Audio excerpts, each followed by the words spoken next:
There's no doubting what you've achieved on a technical level. These are clearly state-of-the-art. There are just certain design choices that were made for these robots that we don't fully understand. We were hoping that you could shed some light on those. She can dance. She can sing. She's equipped with a built-in helium tank for inflating balloons right at her fingertips. She can take song requests. She can even dispense ice cream. With all due respect, those aren't the design choices we were curious about, Mr. Apt. How's it going, everyone? Welcome back to SavageSkull, and welcome back to our Five Nights at Freddy's in Hindsight series. I've done in Hindsight reviews of the original story games, which is Five Nights at Freddy's 1 through 4, which I highly recommend. Please go check them out. The link is in the description for all of those videos. So please go check them out and then come back to this video.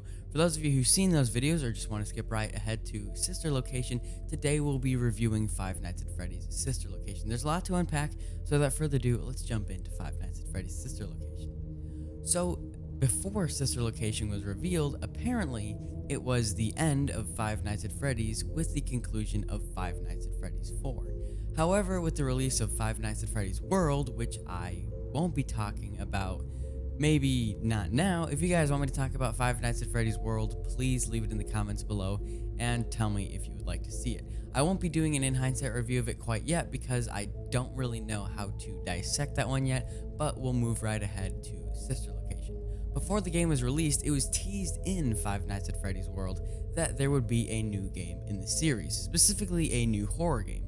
And if we go to scottgames.com back then, we could see the teaser image, a bunch of lines indicating what maybe the title was to be. A title reveal teaser with a bunch of lines. And then a bunch of I's and O's come in, and I remember someone going into the source code and leaking it early, which prompted Scott to release the full teaser, Sister Location. And it had Circus Baby, an animatronic that looked familiar, but we wouldn't know until the game was released. At the time, I had this theory that we were going back to the FNAF 2 location because Baby looks so much like a toy animatronic. To me, the name Sister Location fit this theory pretty well, and I was pretty proud of myself. But it wasn't to be so. There was a lot other teasers, like Funtime Foxy got a teaser, and the Enter teaser, which threw a lot of people into the frenzy. I remember Game Theory having a video on that teaser saying that he was the puppet, which turned out to not be true, but everything was to be revealed when the game was released. Five Nights at Freddy's Sister Location was technically the 6th game in the series after 1, 2, 3, 4, and World had come out. It was a callback to a lot of original Five Nights at Freddy's things, but it definitely feels more disconnected than the first 4 because it technically isn't part of the Five Nights at Freddy's original story anymore. And I want to talk about how the gameplay kind of mirrors and pays homage to the first game in the series. So let's go right in the gameplay. Five Nights at Freddy's Sister Location was the first game to not have a set gameplay loop for all 5+ nights. Instead, this one has you do a bunch of different tasks and you increase to the nights ahead.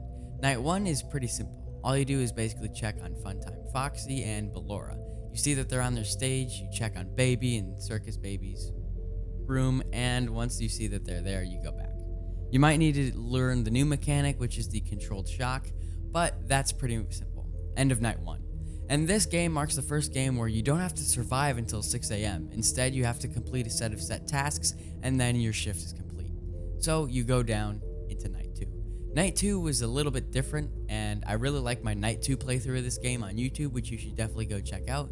But the night 2 playthrough is basically the same as night 1, Ballora, Funtime Foxy, Circus Baby, but then you have to protect yourself against some biddy babs. By holding the vent shut underneath the desk, you can protect yourself from them. But they're pretty scary, and once they do get in, they'll jump scare you. After that, you go to the breaker room, and in order to get to the breaker room, you have to crawl through Funtime Auditorium. And that is where Ballora is. Not Funtime Auditorium, Ballora Gallery. Once you crawl through Ballora Gallery, you can make your way to the breaker room, which you will be seen with Funtime Freddy. And that part of the game is actually really scary to me. The Funtime Freddy jump scare is actually pretty good at catching you off guard, especially in that set. I really think that hiding behind a camera in order to load it and then him jumping out and scaring you is really well done. But after you do that, end of night 2. Night 3 is a little bit different. You just have to make your way through Funtime Auditorium, trying to avoid Funtime Foxy, and once you do that, you actually don't escape Night 3. Night 3, you don't get the shift complete message. Instead, you move right on to Night 4, in which case Baby will give you a 8.5-minute monologue on why the scooping room is called the scooping room, and they scoop out Ballora, and you have to protect yourself against a bunch of mini-arenas trying to capture you from what is to be believed as the Funtime Chica suit. Although that hasn't been confirmed, so don't call me out on that. But once you make it through, you get the night complete message, and this was actually patched because it is so unbelievably ridiculously hard, and my playthrough of it doesn't even end with me completing it. I end up completing it, and that's how I was able to get the Night 5 video, but my Night 4 video, I was so aggravated that I didn't even want to play the game anymore and took a break from Sister Location. However, this was the night that had a patch. The original night was 6 minutes long, and then it was changed to be 3 minutes because it was so ridiculously, unbelievably hard. Thinking about all the main FNAF games, the first 5, that is definitely the hardest night out of all of them combined. Maybe not combined, I don't know. It's really, really tedious and frustrating at times. Night 5 has 2 possibilities. The first one is the true ending. You make your way to a conveyor belt, and Baby will give you some instructions, and you repair Baby, and you send her to the scooping room. Baby then tells you need to make your way through Ballora Gallery in order to get to the scooping room. Once you make your way through Ballora Gallery, you get to the scooping room and you get your innards replaced with Ennard. It's pretty crazy, but that is the true ending, and I'll talk more about it in the story aspects. The second way is if you beat the Baby minigame, you then get taken to a Five Nights at Freddy's 1-esque room, in which case you have to defend yourself from the only animatronic, Ennard. As he makes his way to you, then you have to defend him, and if you make it to 6 a.m., which is the only night you have to make it past the timer, then you go and you enjoy the fake ending, which is technically the good ending. There was a custom night for this game released, but it was actually pretty cool, and it was really hard, and basically is just a custom night of the final Night 5, Ennard. Okay. Now let's talk about the characters. The design for the characters is a little bit more sci-fi. I don't really like calling them animatronics, they're pretty much just robots, but let's talk about each one's design. Funtime Freddy actually has a pretty cool design. He looks a lot bulkier, which technically is story irrelevant, but he is pretty cool. His design uses a lot of whites, pinks, and purples, which actually kind of looks really interesting. Fun fact, Funtime Freddy was originally supposed to be German, but I don't know why that was changed. Maybe it was just changed because it was less scary when you're being attacked by a foreign animatronic. I don't know. However, it was changed, and now we have the regular Funtime Freddy. Bonnie is a hand puppet of Freddy known as Bonbon. Bonnie's design is pretty interesting, and I kind of like how sometimes Bonnie will detach from Freddy and scare you outright. But I guess I can say that it's pretty weird, the fact that Bonnie's there, but he's not there, but he's as a hand puppet. But I guess I'll just move on to Funtime Foxy. Funtime Foxy's design reminds a lot of people like Mangle, which I hate because it started the whole Mangle becomes Funtime Foxy debate, despite Mangle being a just messed up version of what was supposed to be Toy Foxy in Five Nights at Freddy's 2. If you look at them both side by side, I guess they do look kind of similar, but I still don't like how it's just too similar to the fact that it made people think that Mangle would become Funtime Foxy. Ballora is kind of weird. She just looks like a person, which I guess is story relevant, but I don't know. I just feel like it's a little bit too human to pass for an animatronic, but whatever. Circus Baby's design is not as good in this game as it will be in the next game. I'll talk about that in the next Hindsight video, but I really like Baby's design, and her hair is hair and not a jester's hat like I've heard some people call it. It's hair, not a jester's hat, get it right. Ennard's design is really creepy, and I love it. He's just an endoskeleton, but he found a mask on one of the walls in Circus Baby's Entertainment and Rentals, and that alone just makes it a little bit scarier. I like how it took a bunch of bits and pieces from Circus Baby's Entertainment and Rentals, and it's just a rogue endoskeleton, an amalgamation, if you will, of all the animatronics. Super cool. There is no Funtime Chica in this game, but there is in Five Nights at Freddy's Ultimate Custom Night, which I will talk about in a later video, in the Ultimate Custom Night in Hindsight video. But let's move on to the story.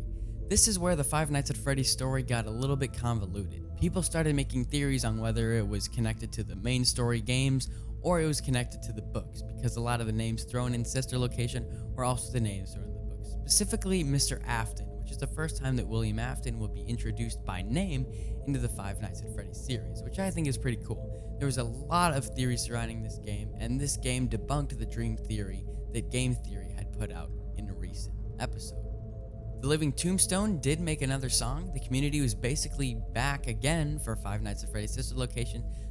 Living Tombstone's song, I Can't Fix You, is really, really good, and the Join Us for a Bite song is really, really good too. I love listening to both those songs, and they bring back so much nostalgia.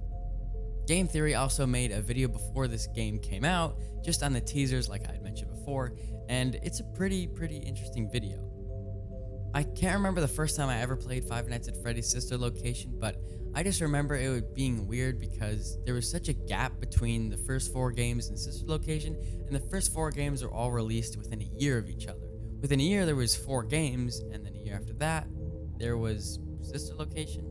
I don't know. I guess it was kind of weird that it went so fast and then it made another one. However, that actually increases my liking of it because it's definitely not as rushed. It's definitely more polished. However, it just doesn't feel like a Five Nights at Freddy's game to me. It just feels like a sci-fi game, which is my main gripe with the game. It's too sci-fi, it's too science-y, it's too robotic. It doesn't feel like a pizzeria at all. It just feels like a horror game in a spin-off series. It kind of reminds me of fan game-esque games, which would just take the characters and properties and throw these characters into different places. But I am going to put this game at A tier. And here you go, you can finally see where the games lie on the tier list now. We have Five Nights at Freddy's 1 and Five Nights at Freddy's 4 and S, Five Nights at Freddy's Sister Location A, FNAF 2 at B, and FNAF 3 at D, which I feel like encapsulates my feelings towards this series. If you have different opinions, leave it in the comments below. This story to this game left a lot of open questions. And as mentioned in another video, I talked about how this was the only game since Five Nights at Freddy's 3 that didn't have an ending confirmed. It left the story open, so immediately people knew that there was going to be another game. Or was there going to be? I'll talk about that in the next video, which is Freddy Fazbear's Pizzeria Simulator, and it's crazy how long it took us to figure out that there's going to be a new game, and the teasers for the game were really cool. So expect that video to come out in the near future. Thank you all so much for watching.